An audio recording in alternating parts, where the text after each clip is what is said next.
This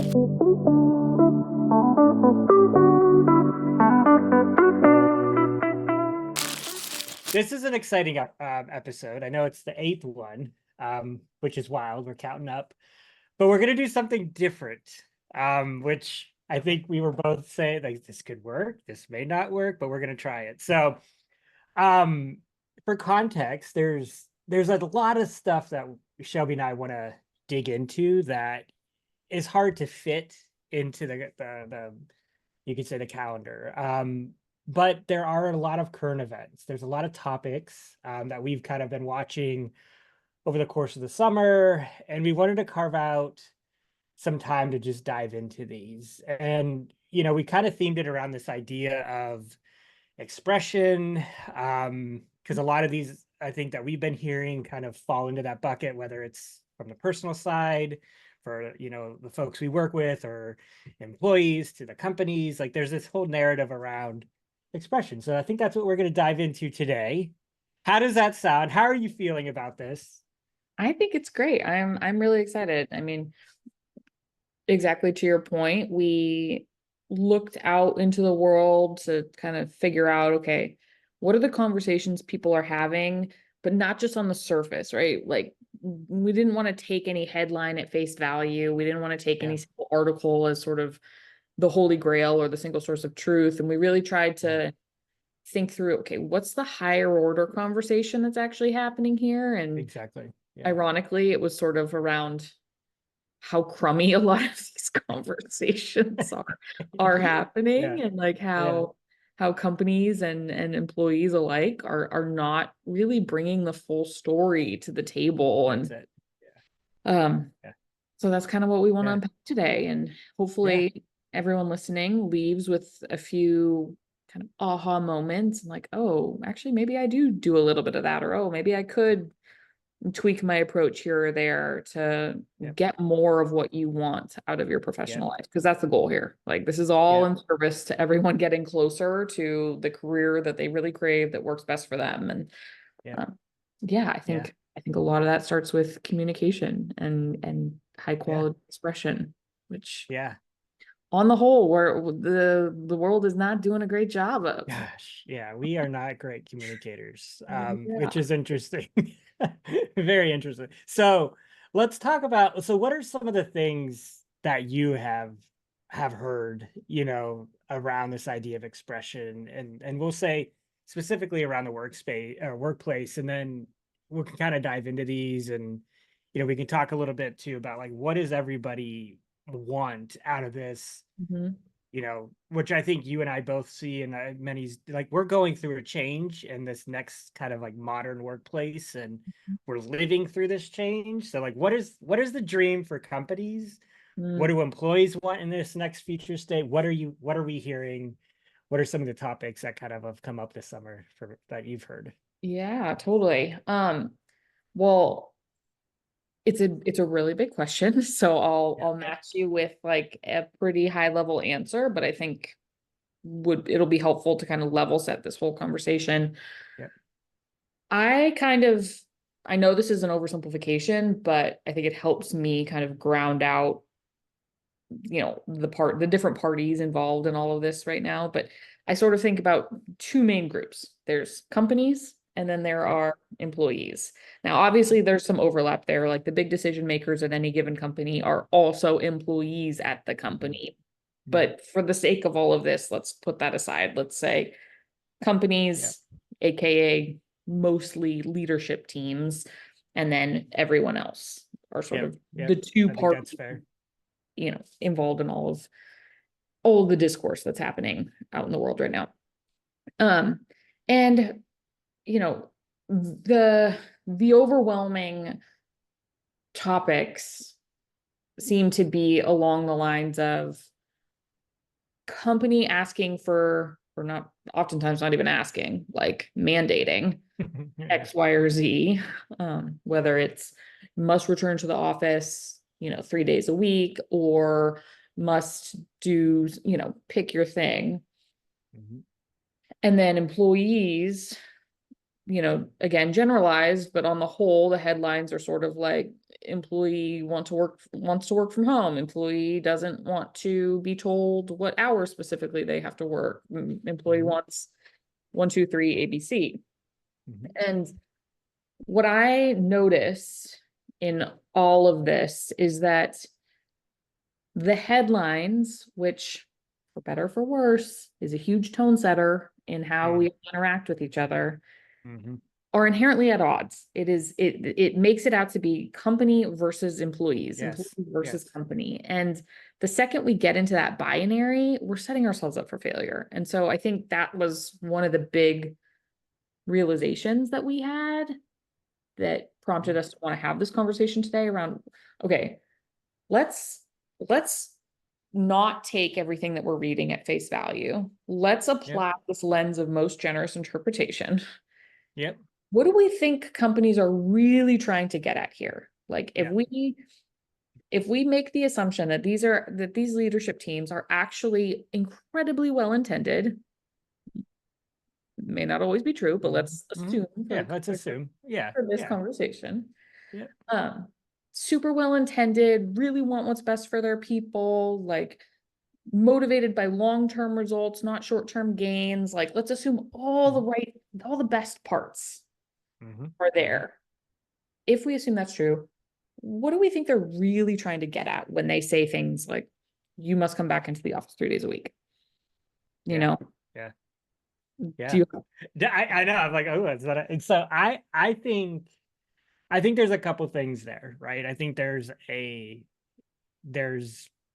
the reality is these companies have invested potentially a lot of real money into building these spaces over the years. They're paying for that and it's not cheap. And they obviously need to utilize that space for a period of time, right? They may be in a contract that's multiple years long. And if the biggest companies may have purchased this space, built it, I mean, there's a financial reason, I think, for some companies to say, hey, we need to get you back in here. Can't let this space just rot away.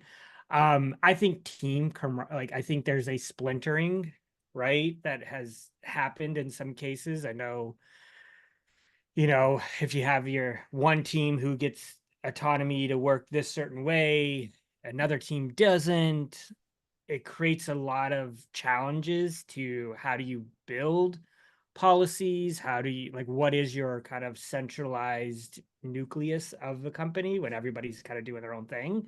So I think that has a lot to do with it. There is probably some reality to where performance is playing a role, right? Like, I think if a team isn't performing well, maybe they truly feel like, well, maybe they don't have the right resources or they need to spend more time together to do it. Mhm. Um, and I would say that's probably in the extreme case, because I do think, performance is one of those things that it's kind of a loaded thing to assess. It's not one individual. I mean, there's a lot of different things that play on that, but I would say that's probably when a company is trying to bring somebody in, my hunch is it's going to be in those particular areas. I don't know, right? For sure, but that's where I would start. I'm curious to what you think on that. Yeah, no, I agree. And I think performance is definitely a big theme that I am hearing and reading about. We're not delivering what we should be, or Yep.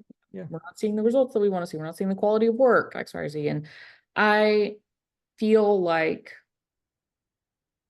more often than not, the root showing up into an office doesn't actually solve that problem, Yep. right? Yeah. I It's a agree. superficial, it's putting a band-aid on a broken bone. It's not, Mhm. there's a higher order recalibration that needs to happen. And Yeah. oftentimes that's around, understanding the shared mission. What are we all marching towards? Mhm. Um, do we feel like we're actually all connected Yep. to the Yep. broader company goals? And Yep. just showing up into a physical space with your company name above the Mhm. door doesn't Mhm. solve that, right? It's a Correct. Correct. very uh I'll just say it. It's a very myopic, quite frankly, ineffective way Mhm, to solve what mhm, is likely a bigger issue going on mhm. underneath the surface. Yeah. Now, bringing it back to this idea of expression, that's where I see the breakdown happening is, and perhaps I'm just the oddball. Like I am a no shame gal. I will Yeah. admit every day of the week if I don't know something or if I'm not doing my best. I mean, from me, like I have no problem saying, "Ooh, that was not my best," or "Oh, like I'm Yeah. not at my Yeah. best at the moment," or Yeah. because I Yeah. feel like naming it helps the people around me, lift me up. It just diffuses this pressure that I put on myself. There's a bunch of benefits which I won't even like bore you with. All to Yeah. say that naming of the real thing is super duper lacking right now Yeah. from a Yeah. company perspective. Think about how different it would be if a company came out and said, look, we're not delivering. We're not where we want to be from a business perspective. We looked at our engagement data. We talked to our employees. We considered all of these different options about why that might be. And what we're realizing is that people don't really feel connected to the company Yep. and mission, and they don't really feel connected to each other. And Yep. we want to solve that first. Like Yep. that, we believe that that can help get us to where we want to be from a business perspective.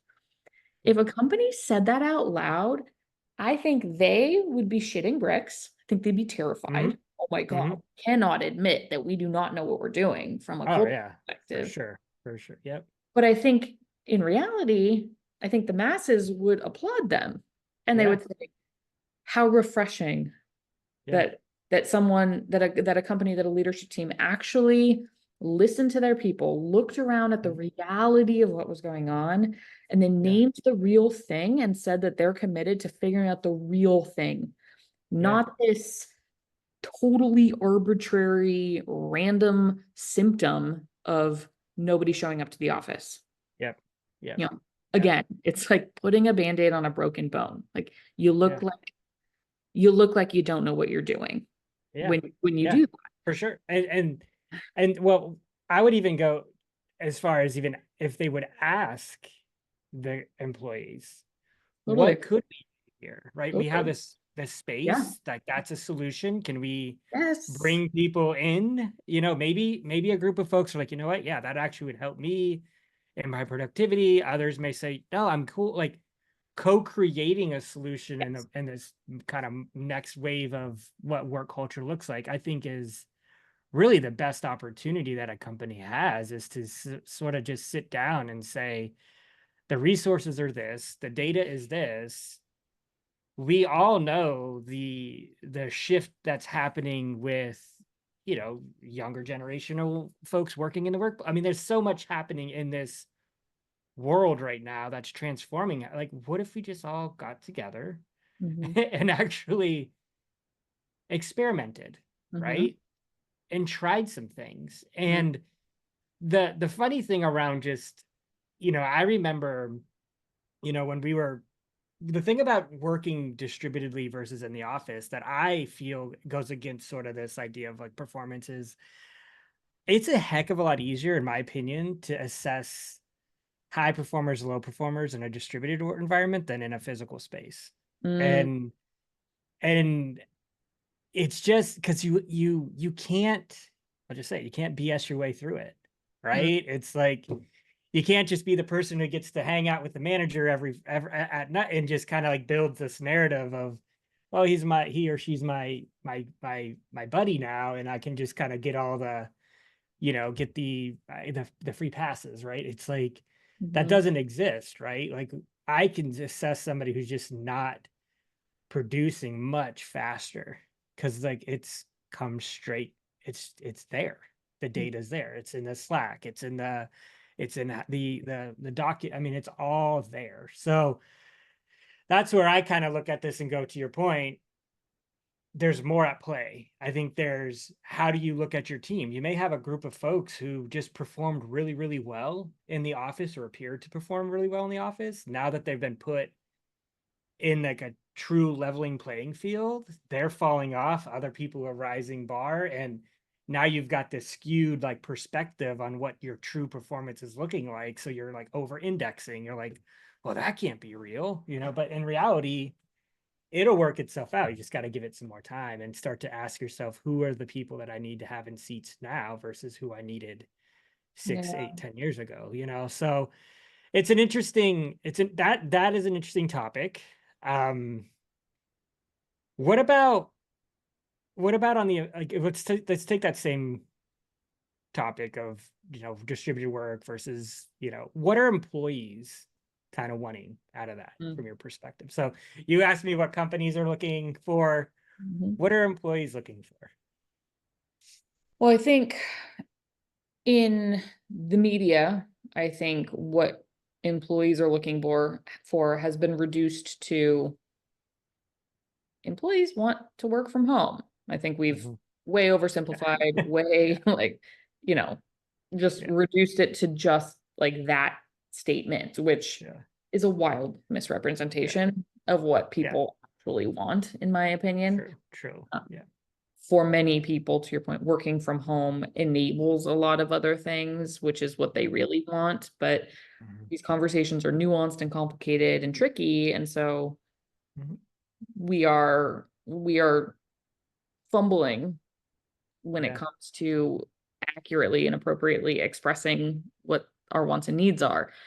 Yeah. I think if you gave someone the time and really asked great questions to get to the core of what people are looking for, I think autonomy is a big one. I think people want to Yeah. feel For sure. in control of their own world, especially, I know it's been, 4 years, but still coming off of the pandemic where so many people did not have control over things Mhm. that they used to have, that sense of autonomy over your time and where you can go and not go and when you can go to those places and not go to those places, I think matters more Mhm. to people than it probably ever did. So autonomy is a big one. I think people are looking for purpose. Um, Mhm. we all know this feeling. There was nothing worse than growing up and really, really wanting something for reasons that doesn't even matter, but you really wanted that new toy, or you really wanted to paint your room a different color or pick your thing. Yeah. And your parents or your guardians, whoever your adult was, said no. Yeah. Like, but why? And they give you some runaround answer, and then you go back and forth, and then eventually your adult gets frustrated and you're getting frustrated, and then it all devolves to some statement to the effect of, because I said so. Like, Yeah. there's Yeah. nothing Uh-huh. more deflating than because I said so, Yeah. Yeah. because it Yeah. feels random, it feels Yeah. arbitrary. Yeah. It just Oh, doesn't, and it is. Yeah. yeah, like it doesn't feel good. And I think there's so much of the Yeah. conversation these days, like, come back to work 3 days a week, but why, but why, but why? And because these companies are not naming the real thing, because we have a culture problem that we're trying to figure out, and we need your help experimenting some solutions to get back to a good Mhm. culture, or because we don't Mhm. think that people are really aligned to our mission and we're trying to figure out how to Yeah. get everyone marching Yeah. in the same direction again. Nobody's saying that, Yeah. right? Yeah. They're saying, because that's what we're doing, or Yeah. because we have a beautiful office, and like those are Mhm. all versions of because I said so's, and Yeah. that Yeah. just naturally is going to create resistance. Yeah. So I think, all to say, there's sort of two, both sides need to be doing better in Yeah. terms of articulating what it is they're actually trying to accomplish, Mhm. Yeah. because we've just devolved and we're butting Yeah. heads right now, and nobody's winning because of it, and everyone's just Yeah. pissing each other And off.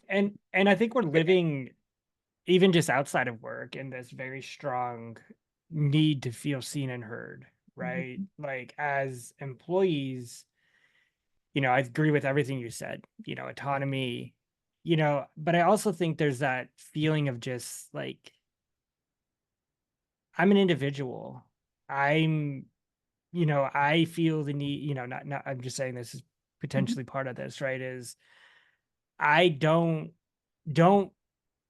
just put me in this bucket, right? And say, okay, well, you've got to do this thing because you're an employee. Like I need a space where I feel more productive. I need a space that accommodates my own, disabilities or needs and wants, or and I don't you don't by you saying you're going to mandate that I go into the office, you're stripping away me coming to you as a company and saying like, look, this is the best thing for me for whatever. And there's the flip side of this, right? Some people really can't be left alone in their house. Like they'll go like literally it's just not good for their well-being.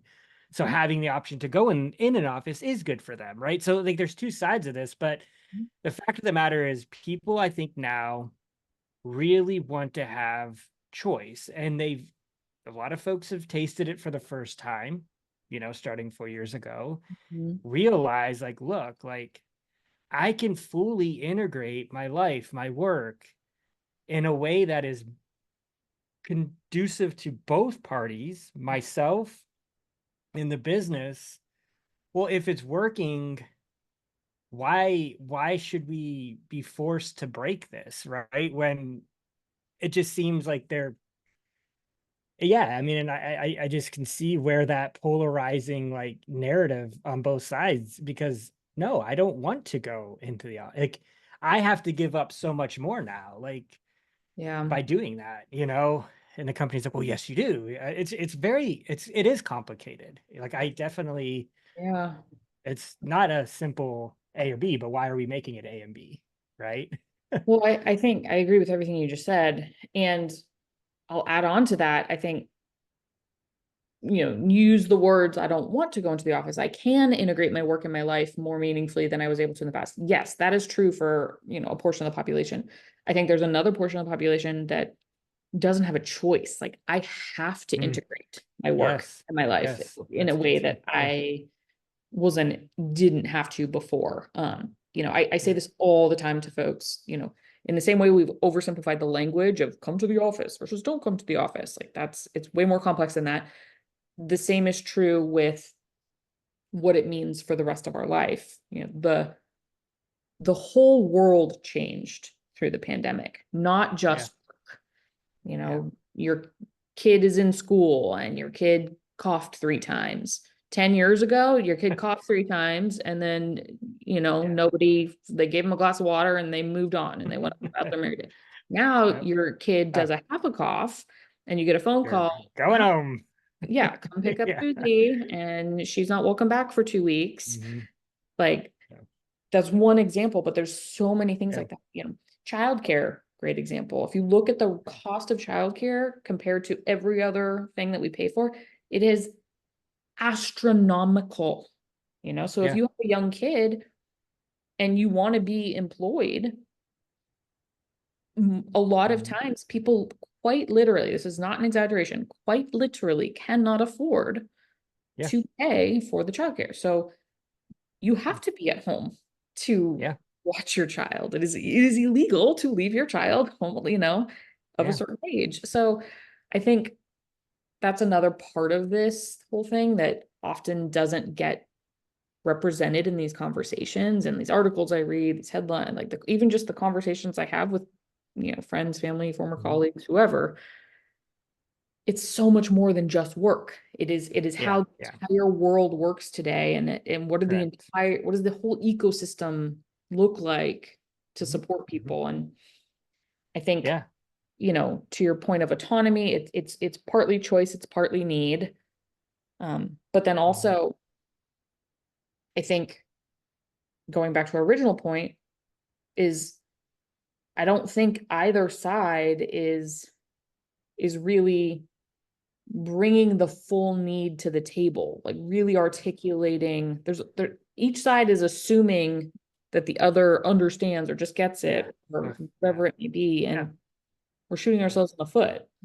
Yeah. We can't have a productive conversation on that, right? Because it feels like if someone says, You know, like if an employee is like, hey, I want to be more self-expressive here, right? And we could take this beyond just working distributedly, right? But I do think like, you know, we can look at it from a dress code perspective. We could look at it from like uh you know, you go from like, you know, you get to bring, you have your whole office to kind of show who you are as an individual. Like I've got like things around me, you do at times, and we all have this part of like your what's happening back here is also just kind of how you can tell your story. To Mhm. now, like, okay, you're gonna have to bring all that in a little box, put it in your cubicle. Like that's restrictive. Like I'm more than this thing that's in my box. That's like, here's a picture of my family. Here's like, no, like I want to be able to like express myself because that's either how I communicate, that's how I build relationships, or, you know, I just that's my language, right? Like I know a lot of people who, you know, like to dress a certain way or whatever it may be. Expression, I think, is a part of the modern workplace, right? Like how we advocate for our ideas are different than perhaps in the past, right? Like, you know, individuals, like it used to be, at least in the fields I worked for, you know, you did the thing, the creative director and the executive, you know, they were the ones who got to present and kind of Yeah. showed off the work of like those days have shifted, right? Like we all get to, you know, in most cases are and want to show our work and our value. So, you know, this idea of self-expression, I think, is a part of this too, you know, that people are trying to strip away our identities. And that's tough, you know, when you go from learning so much about each other because of the pandemic kind of forced everybody to break down into this world of like, Mhm. you know, learning through virtual mediums like this, like you're now stripping it away and saying like, oh, come to the office and just be an employee, Mm. you know, dress a certain way, park in a certain spot. You know, I know folks who like literally have not been to their office since the pandemic. Mhm. Um, one of these is my best friend, and I was like, "Do you even have an office?" He's like, "Actually, I do." And he's just like, "I bet you I've not been there since." I Mhm. was like, "You should go and take a picture." He's Mhm. like, "Yeah." He's like, "Because it's probably a time capsule." I'm like, "I Mhm. guarantee it is," which Mhm. is like interesting, right? But that's a Mhm. little bit of a tangent. But I just think that's kind of what that's a good example of like what some folks are being asked to do, when in reality they just want to produce great work. They just want to enjoy life, produce work. There's, like you said, the narrative of people just want to work from home isn't it. And to some people even shift the narrative and saying people don't even want to work, they just want a paycheck, you know. It's like, no, none of that's true, you know. And if you are that person, then you probably need a whole nother reality check, right? Like the reality of the situation is we still are working, we still have to earn that paycheck. But um it's just interesting when you start to add that layer of self-expression and that feeling seen and heard, and what happens when that gets chiseled away, you know. um which is I- where all the cliches come from, right? When you look at movies from back in the day, it's like the Groundhog Day, all these things are just Mm. part of that narrative of you show up, you go to work, you come home, you show up, you go to work, come home, you dress a certain way, you know. Whole Mhm. industries are built off of that stripping expression away. I wear a suit, Yeah. I have the same suit for every day, you know. It's like Yeah. crazy uniforms, you know. Yeah. But Yeah. I mean, as you were talking, a few like silly analogies came to my head. But again, if we go back to most generous interpretation, let's assume that companies have culture problems and team mhm, problems. That's mhm, what is really going on here. yep. Great. What's the antidote to culture problems, team problems is developing a stronger sense of team, having your Mhm, crew come together, have each other's backs, be able to get through mhm, hard things together, all that good stuff. Fine. Pair that with everything you just said. People want autonomy. People want to feel like they can be themselves, their most authentic selves. yeah. People don't want to have a work personality and a life personality. That's it. Yep. That's Yep. exhausting. And way Yeah. too draining for anybody to maintain for an extended period of time. Yep. So knowing all of that, how do we bridge that gap? How do we get Yeah. through those things without, silly analogy, a football team or any professional sports team, right?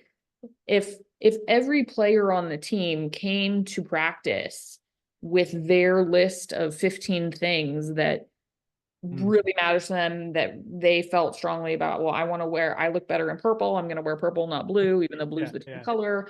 Yeah. I Yep. practice better in the mornings, not at night. Yep. If everyone came with their list and it didn't align to everyone else's, and everyone else's lists all conflict with everyone else, like, you Yeah. kind of can only get, so you can't really get anywhere, Yeah. right? So I wonder if there's this is such a silly Yeah. way to think about it, but like this idea of sort of, call it 5 like personal traits or personal chips or something that you can kind of, that matter most to you, that you can cash Yep. in. But then you kind of, your mental model is, okay, but I'm gonna play the game. I'm gonna Yep. do my Yep. part on all these other things that don't matter quite Yep. as much to me. Like maybe I'll wear blue if that's the team jersey, but Yep. practicing in the morning really matters to me. I'm going to try to like go make a case for, can I do my warm-ups and my strength training in the morning instead of doing it in the Yeah. afternoon?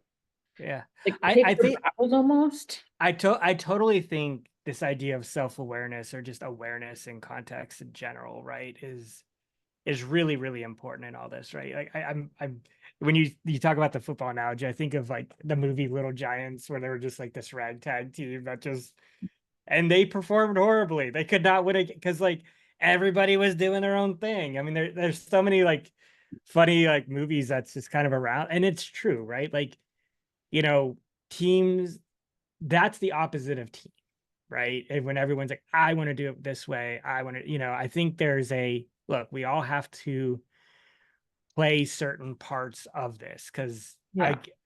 even like I remember I won't get too sidetracked here because I'm good at doing this, but there's when I was my first job, like real job out of school, or I'm sorry, out of in high school, was I was a clerk.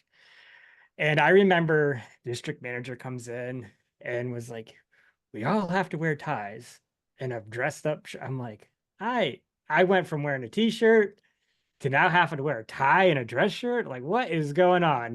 And I was that person. I was like, hey, I ain't doing this, So I figured out, okay, well, when is he going to be here? And I would wear my tie. It took me forever to get to the place where I actually wore the tie even appropriately. And I think a part of that was like, because I was being asked to, you know, lose some of my own. I was very expressive in high school about myself, and that just didn't jive with me, right?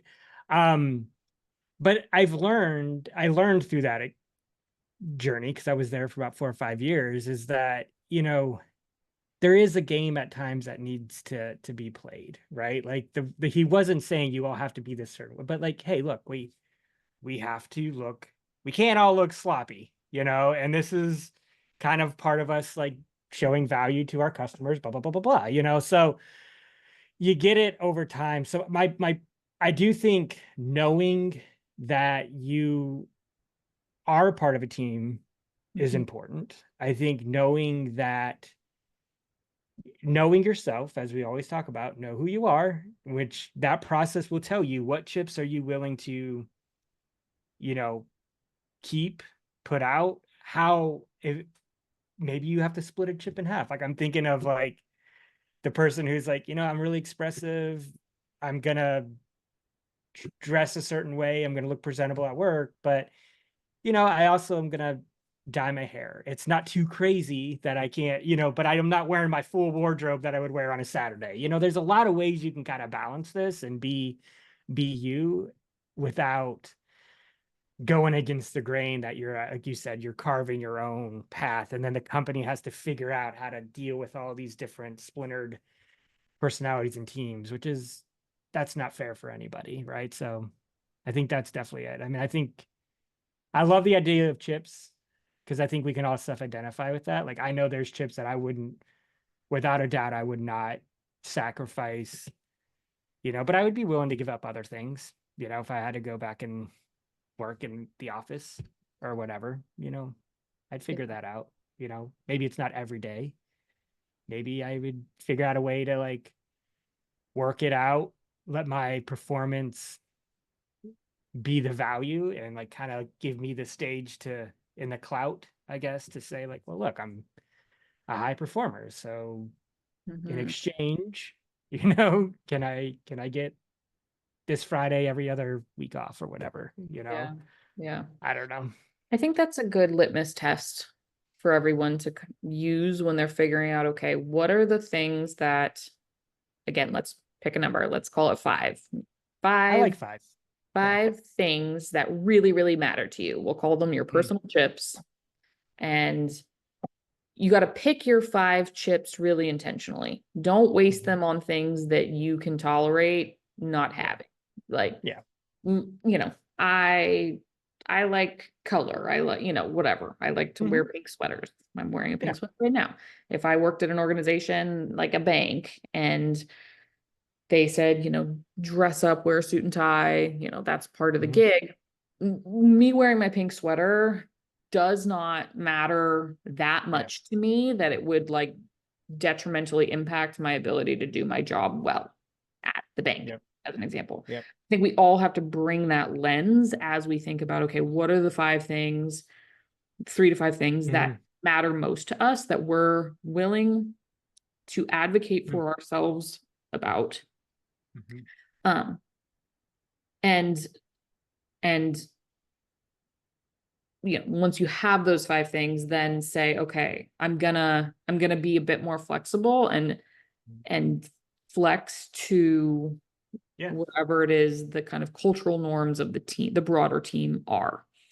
Yeah. Now, I think the last piece of this, which is really important, is that team dynamics and culture are never, ever, ever, ever static. They're never set in Yes. stone. Yeah. They're Yeah. never done. So Yeah.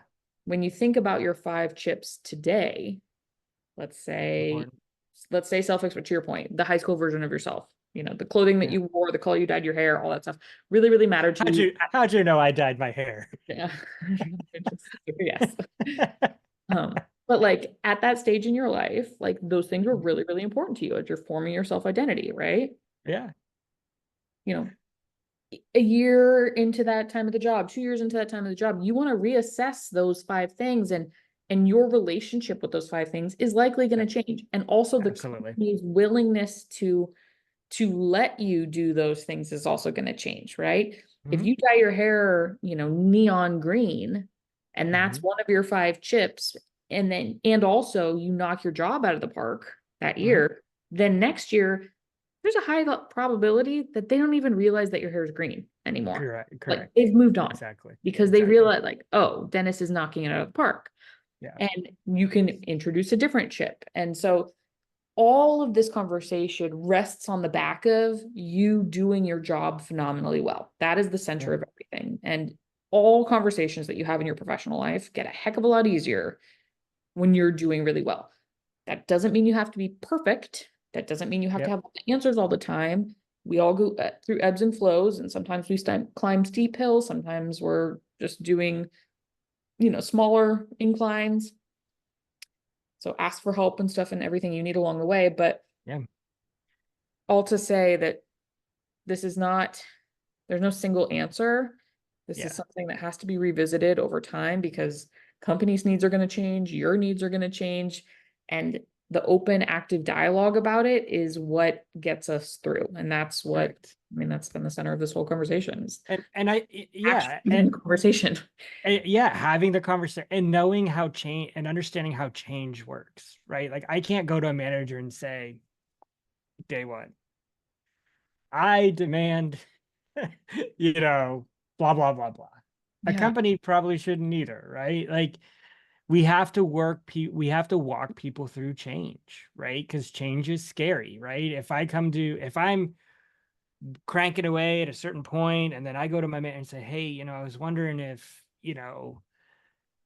here's what's, here's the context at home. Like I'm gonna need a little bit of, I don't know, like, can I leave a little bit earlier, or whatever the need is, the ask that you have, like, set the stage and co-solutionize this, work towards something over time that everybody feels, one, that, okay, we're not like, nobody wants to lose something. It's like a negotiation, right? Someone's going to lose something, but like the reality is, like, we should all feel pretty good about the thing that we've decided on. Mhm. If that means I can't take a whole 3 days to work from home, but maybe they give me to start a day or something, and it's the day's a Friday, that's pretty awesome, right? Like, figuring out the things that you can do to kind of walk people through the change that you need, knowing that you're going to give up something, they're going to give up something, knowing that the answer could still be probably not right now because of these dynamics or whatever. Like, it's okay. Nothing is permanent. Oh. To your point, your career is going to take shape. You may be at this company for a period of time and then decide it's not right. But I think that communication is like you said, just so much. It's lost in all of this. There's no context. There's no, and I think the fear. Then we get into these fear conversations, right? The company, you know, folks feel like the company's going to try to take away their identity and take away their Or opportunity for growth. I mean, their the Dell yeah, example, if you don't yeah, yeah, yeah, yeah. like it was literally a threat in writing. Like, if you Hmm. do not come back, you will not get a Yeah, promotion. And and they that's thought a it great, would work, and it didn't but a work. great The but a employees great were like, example though of, "Dude, like, if I had chips, right? It's like, okay, let's say I'm at a point in my career where I'm like, you know what? Sure, I'll take that offer. I personally wouldn't, but maybe I would, mhm, Um, that's not a chip I'm willing to but other people are like, "Psh, take all my chips. Like, I'm not, I'm not doing that at all. mhm, Um, that's the importance, I think, of knowing yourself and knowing what you're willing to give up and not in this. And I think if that's probably to me, the most valuable part of this conversation is, and it doesn't apply to just remote work, right? Or distributed work. This applies to, how you think about a dress code, how you think about, even taking a promotion or not, right? Like, you have to know yourself to better have these conversations, to know whether or not you're willing to give up X, Y, and Z of your self-expression. Or, like, for example, maybe I'm the person who pretty introverted, and I'm like, well, do you want to be a manager? Oh, I don't know, maybe that's not for me. I don't want to be on the stage or whatever it yeah, may be. So maybe there's another version of that you have to go through these conversations with yourself, and just know that there's a bigger part of this, is that, yes, even you hear the cliche like, oh, if I only worked for myself. Reality of, even when you work, I mean, we're bound to structure and things, right? but Like, yeah, I yeah, mean, that's not a thing that it doesn't remove this. We all yeah. have to really think about these chips and what we're willing to give up and not. So I love this conversation. I think it's a fun break to the norm of the podcast. I think it's interesting to kind of go deep on some of these topics. I think, we'll see what folks think of it, and maybe we'll keep doing it. But it's nice to kind of like unpack and uncover some of this in a different way. Totally, totally. I